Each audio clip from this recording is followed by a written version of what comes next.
I'm sure you have come across, most people have come across chronobiology in everyday life because most people know whether they are early risers or, you know, late to beds. And these people have been called larks for the early, very early risers, and the late ones have been called owls. Of course, most people are somewhere in between. But there are some who really, really can't go to bed at a reasonable time in the evening. And there are others who get up at ridiculous times like 4 o'clock in the morning, when personally that's the middle of my night. There's a huge difference between people. And there's a lot of recent data on that from the very larger databases that you get with modern technology out there. From a chronobiology point of view, from rhythms point of view, larks have early melatonin rise in the evening, and owls have a later melatonin rise in the evening. So there is a straight biochemical connection between the two, an early circadian rhythm, a late circadian rhythm.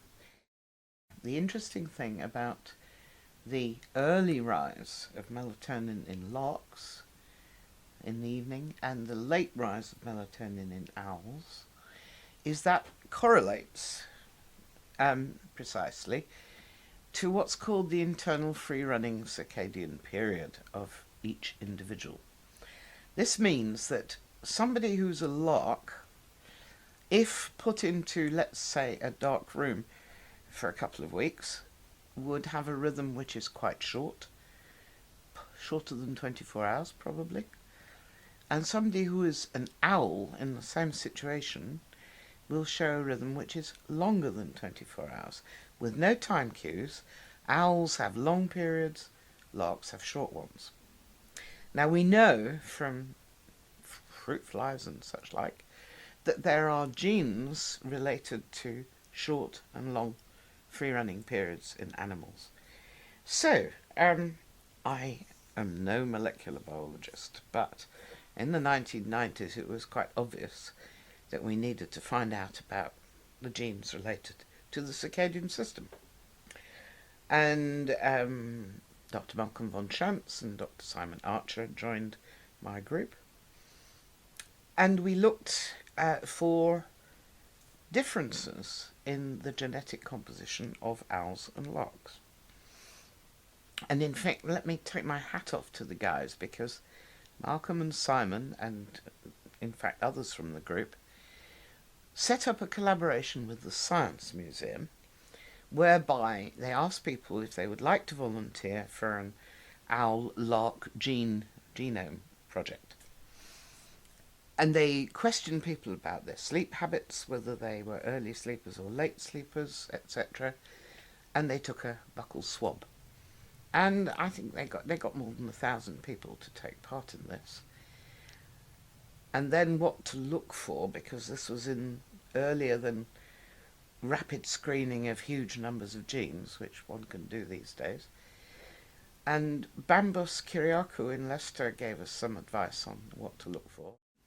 What they found was that there is a gene called period.